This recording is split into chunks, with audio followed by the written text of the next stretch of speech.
तो हेलो दोस्तों, आज की इस वीडियो में हम लोग देखने जा रहे हैं प्रोसेस ऑफ ऑर्गेनाइजिंग। और आज की इस वीडियो में मैं आपको बताता हूं दोस्तों, क्लियर हो जाएगा पूरा का पूरा कॉन्सेप्ट कि आखिर ऑर्गेनाइजिंग क्या होता है। ऑर्गेनाइजिंग जब प्रोसेस हम लोग देखेंगे तो आप उसको अच्छे से समझिएगा और वीडियो को शुरू से लेकर लास्ट तक ज़रूर देखिएगा दोस्तों। मैं आपको ये बिलीव में आपका पूरा का पूरा कॉन्सेप्ट क्लियर हो जाएगा कि आखिर ऑर्गेनाइजिंग होता क्या और किस चीज़ का नाम है ऑर्गेनाइजिंग। पिछले वीडियो में हम लोगों ने देखा था important of organising, characteristic of organising और मीनिंग ऑफ ऑर्गेनाइजिंग भी देख लिया था। आज हम लोग देखेंगे प्रोसेस या फिर स्टेप ऑफ ऑर्गेनाइजिंग। आइए देखते हैं फटाफट से। 4 ही स्टेप होते हैं, इसको समझने वाली चीज़ है केवल, ठीक है।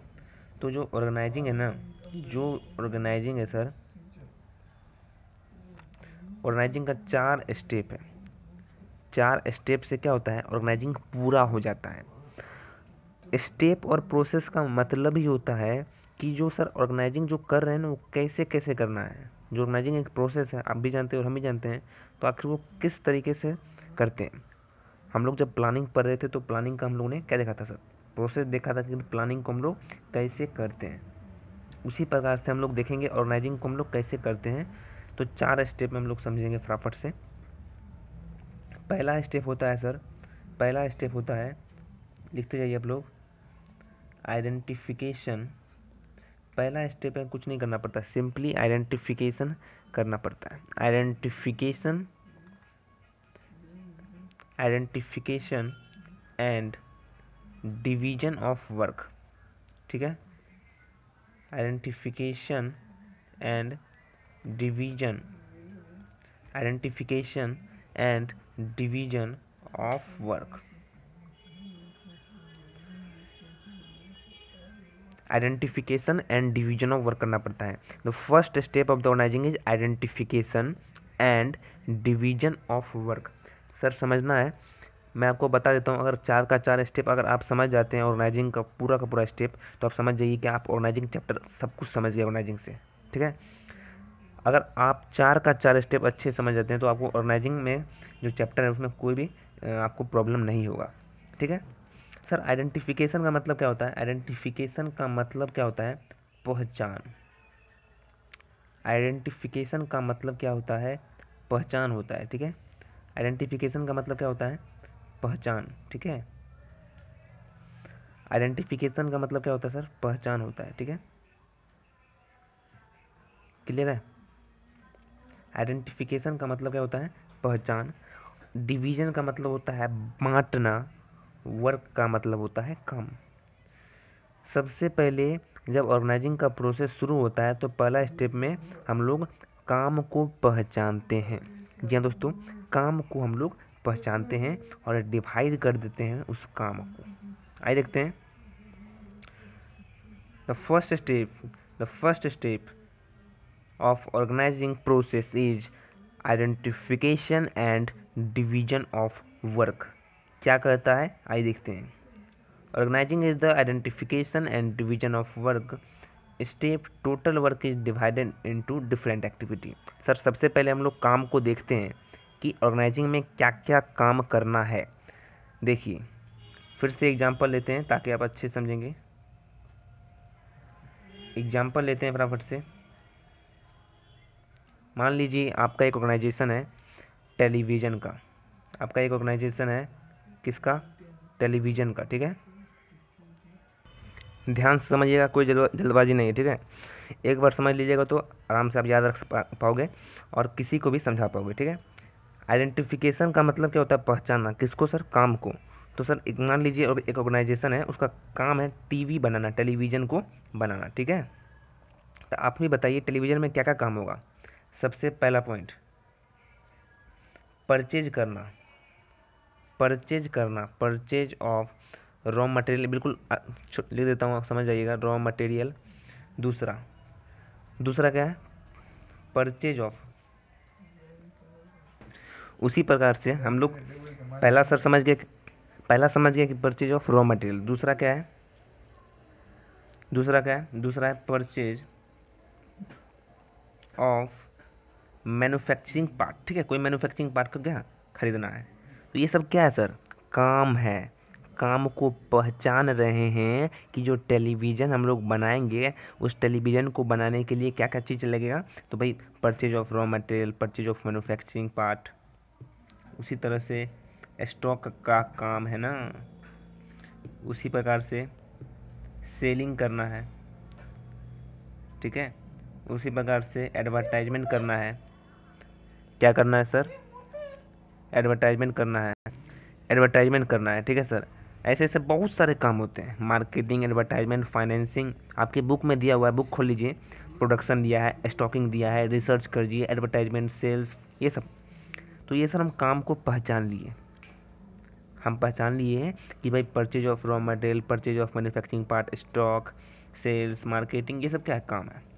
अब हम लोग डिवाइड करेंगे इस काम को, क्या करेंगे सर? डिवाइड करेंगे।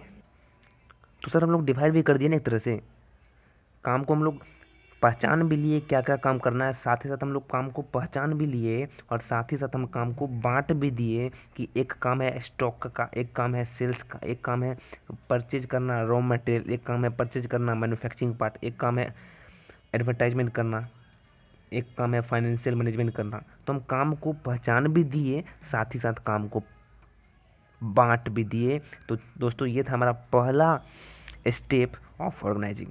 Are you clear? I hope आप अच्छे से सर समझ पा रहे हो कि पहला स्टेप हो गया identification and division of work. Next चलते हैं दूसरा स्टेप। सर दूसरा स्टेप क्या कहता है, आइए देखते हैं। दूसरा स्टेप कहता है grouping the job and departmentalisation. अब सर काम को पहचान भी लिए, ध्यान से समझिएगा, शुरू से लेकर लास्ट तक देखिएगा। अगर तब नहीं समझोगे तो अनसब्सक्राइब करके चले जाइएगा, ठीक है, अनसब्सक्राइब करके चले जाइएगा। लेकिन आपको शुरू से लेकर अंत तक वीडियो देखना होगा। अगर तब भी नहीं समझोगे ना सर, तब आपको यहाँ से चले जाइएगा और दूसरा वीडियो देख लीजिएगा, ठीक है। तो पहले आप समझ लीजिए यहाँ पर कि सर दूसरा स्टेप कहता है grouping the job and departmentalisation. पहला स्टेप क्या समझे हम? पहला स्टेप समझ गए कि काम को पहचान लेना और काम को बांट देना, ये कर लिए। अब हम काम को ग्रुप करेंगे और डिपार्टमेंटलाइजेशन में बांटेंगे। आइए समझते हैं ये क्या होता है, ठीक है सर। सर काम को बांट देना मतलब अब काम को क्या करेंगे सर? ग्रुप में करेंगे। आइए समझते हैं ग्रुप का मतलब क्या होता है। देखिए ग्रुप का मतलब क्या होता है, एक समूह में ले आना, एक जैसा। आप देखते होंगे सर कि जो मेडिकल वगैरह दुकान में देखते होंगे, बुखार वाला दवाई एक जगह रहता है, ठीक है, सिरप वगैरह जो बोतल में होता है वो एक जगह होता है। आप अगर गौर करेंगे तो देखेंगे, अगर कपड़े की दुकान में जाएंगे तो जो भी शर्ट पैंट का कपड़ा होता है, शर्ट का कपड़ा अलग होता है, पैंट का कपड़ा अलग होता है, साड़ी का सेट अलग होता है। कहीं भी जाइएगा तो आप एक देखेंगे एक फॉर्मल ग्रुप में रहता है हर एक चीज़। उसी प्रकार से अब हम लोग काम को भी ग्रुप में बांटेंगे, मतलब एक जैसा जो काम हो ना, एक जैसा, उसको ग्रुप में डालेंगे। कैसे डालेंगे सर? देखिए आपको पहला और दूसरा नंबर दिख रहा है, परचेज ऑफ रॉ मटेरियल। पहला देखिए परचेज ऑफ रॉ मटेरियल और परचेज ऑफ मैन्युफैक्चरिंग। सर एक जैसा देगा, रॉ मटेरियल भी खरीदना है और मैन्युफैक्चरिंग पार्ट भी खरीदना है, तो खरीदने वाले को एक ग्रुप में डाल दीजिए। तो हम लोग ऑल द एक्टिविटी, ध्यान से समझिएगा, all the activity related to same types of activity, same जैसा, एक ही जैसा एक्टिविटी हो, are group under same department. All the activity related to purchase, all the activity related to purchase are group under purchase department. Sir समझ रहे हैं कि sir दूसरा स्टेप कहता है कि grouping the job and departmentalisation. Grouping the job and departmentalisation कहता है कि काम को ग्रुप में डाल दो, डिपार्टमेंट में डाल दो। इतना क्लियर है? अब जैसे यहाँ पर सर सेल करना है, एडवर्टाइजमेंट करना है, तो all the activity related to sales, all the activity related to sales are group under sales department. आप भी जानते हैं, हम भी जानते हैं कि सर हम एडवर्टाइजमेंट क्यों करते हैं। एडवर्टाइजमेंट बेटा हम लोग इसलिए करते हैं क्योंकि सेल हो, बिक्री हो। तो कहीं ना कहीं ये भी एक तरह से ग्रुप में आ रहा है ना। तो all the activity related to sales are group under sales department. Stock भी आ जाएगा सर। एक जैसा काम हो, एक ही जैसा हो, सेम लेवल का हो।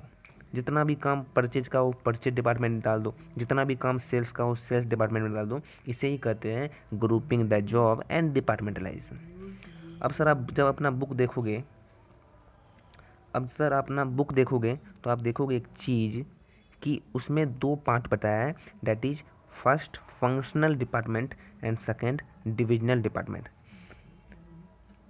Functional department and second divisional department.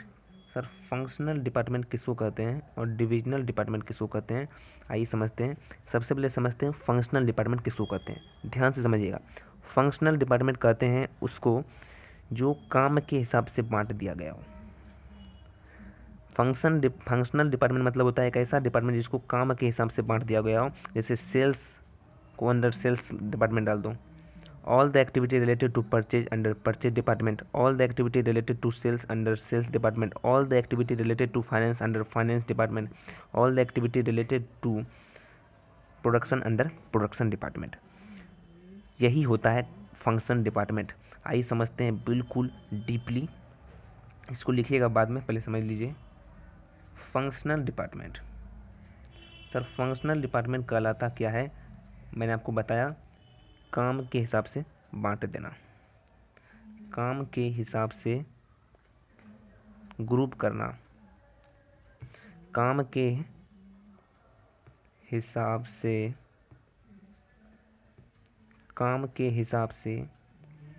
Department, काम के हिसाब से डिपार्टमेंट को डिस्ट्रीब्यूट करना,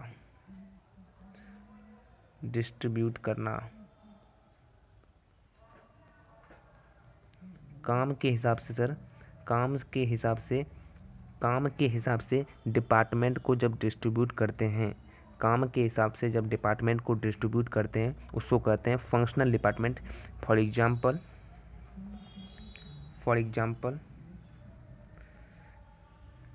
एग्जांपल ऑल द एक्टिविटी, जितना भी एक्टिविटी है वो प्रोडक्शन से जुड़ा हो, जितना भी एक्टिविटी अगर वो प्रोडक्शन से जुड़ा हो, वो जितना भी एक्टिविटी जो प्रोडक्शन से जुड़ा हो are group under production department, जितना भी एक्टिविटी प्रोडक्शन से जुड़ा हो are group under production department. Similarly जितना भी एक्टिविटी सेल्स से जुड़ा हो सेल्स डिपार्टमेंट, जैसे स्टॉक हो गया, एडवर्टाइजमेंट हो गया या फिर सेल हो गया, सब सेल्स डिपार्टमेंट में चला जाएगा। जिससे भी product purchase of raw material, purchase of manufacturing part, ये सब कहाँ चला जाएगा सर, परचेज डिपार्टमेंट में चला जाएगा। देखिए एक घर है, मतलब एक कंपनी है, एक ऑर्गेनाइजेशन है, ये अलग अलग डिपार्टमेंट का रूम है। इस रूम में घुसेंगे तो सर प्रोडक्शन डिपार्टमेंट कहलाएगा।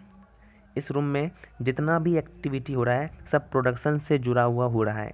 इस रूम में जब इस रूम में एंटर करोगे तो यहाँ पर सेल्स डिपार्टमेंट है। इस रूम में घुसोगे ना तो जितना भी एक्टिविटी हो रहा है सब सेल्स से एक्टिविटी जुड़ा हुआ है। इस रूम में जब एंटर करेंगे तो परचेज डिपार्टमेंट का नाम से कहलाएगा। इस रूम में जब आप एंटर करोगे तो जितना भी एक्टिविटी हो रहा है ना सर सब परचेज से रिलेटेड एक्टिविटी हो रहा है। परचेज से रिलेटेड एक्टिविटी इस रूम में हो रहा है, इसको ही हम लोग परचेज डिपार्टमेंट कर रहे हैं।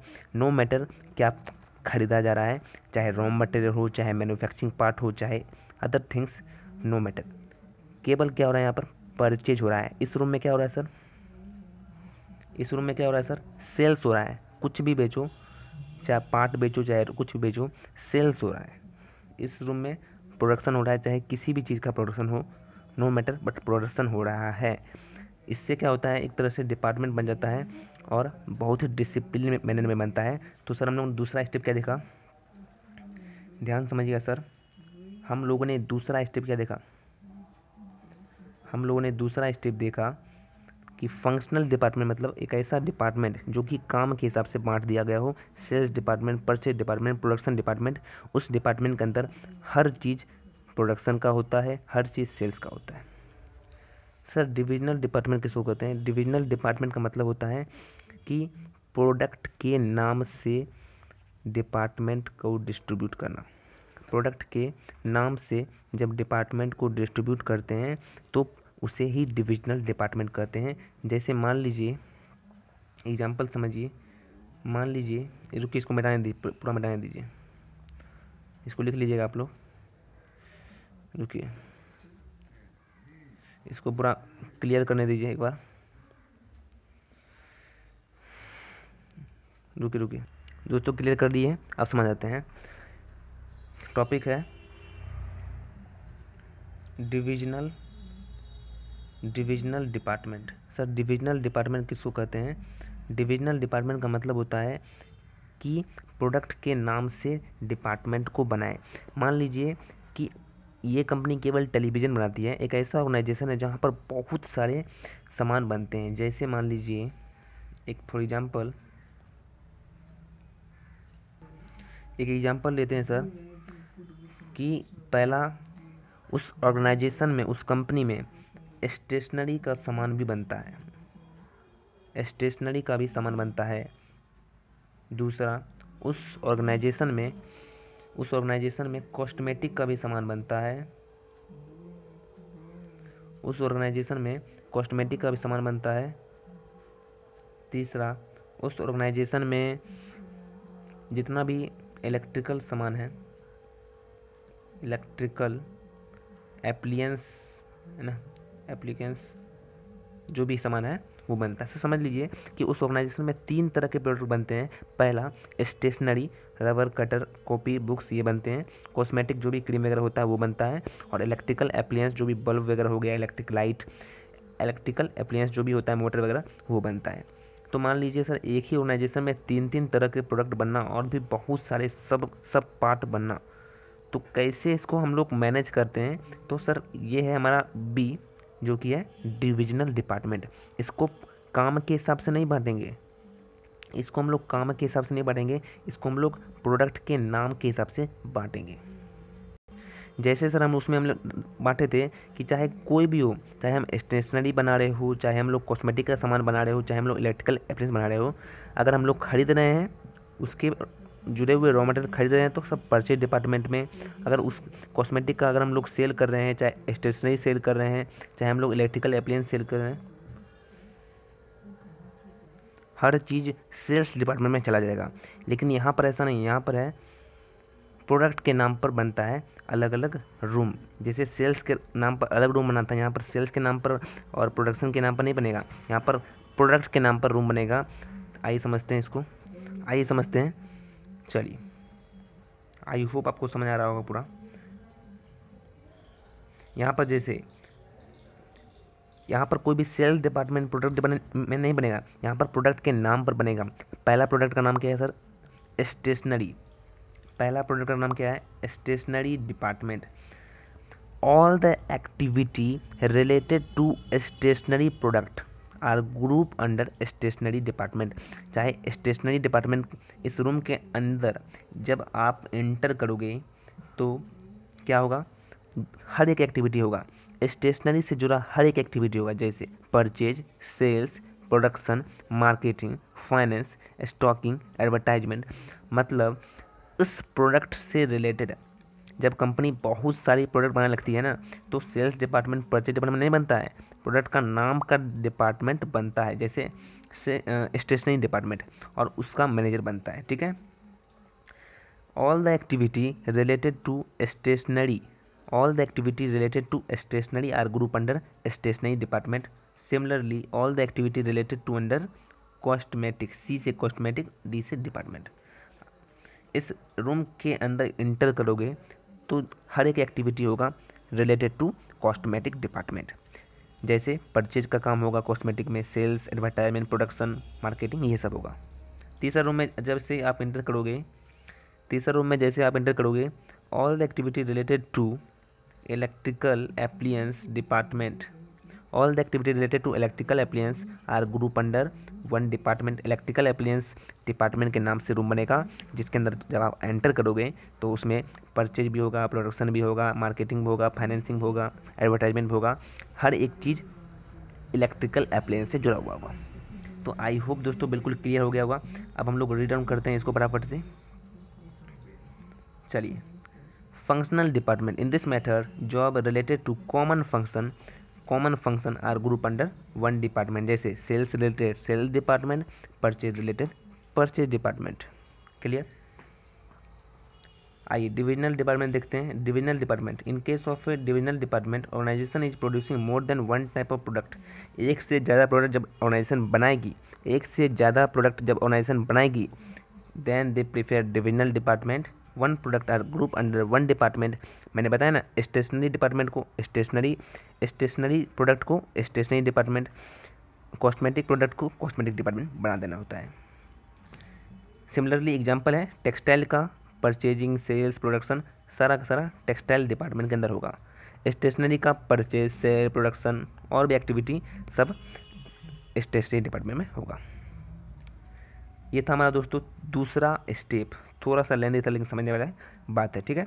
तीसरा बहुत ही छोटा है, that is assignment of duty. Sir assignment of duty क्या कहता है कि सर हम काम तो सर पहला स्टेप में हम लोग क्या कर दिए, काम को पहचान भी लिए, उसको बांट भी दिए। दूसरा में हम लोग ग्रुप भी कर दिए काम को, साथ ही साथ उसको एक डिपार्टमेंट में भी डाल दिए। तीसरा में क्या करेंगे सर, हम ड्यूटीज को असाइन करेंगे, मतलब परचेज डिपार्टमेंट को परचेज मैनेजर में देंगे, मतलब purchase department, sales department, marketing department, finance department, ये सब डिपार्टमेंट का एक एक मैनेजर बनेगा। तो हम लोग एक तरह से ड्यूटीज को असाइन करेंगे। आइए समझते हैं। असाइनमेंट ऑफ ड्यूटी कहता है कि at this stage the responsible for each individual, हर एक मैनेजर को हम जिम्मेदारी देंगे कि वो क्या करे, अपना अपना डिपार्टमेंट संभाले।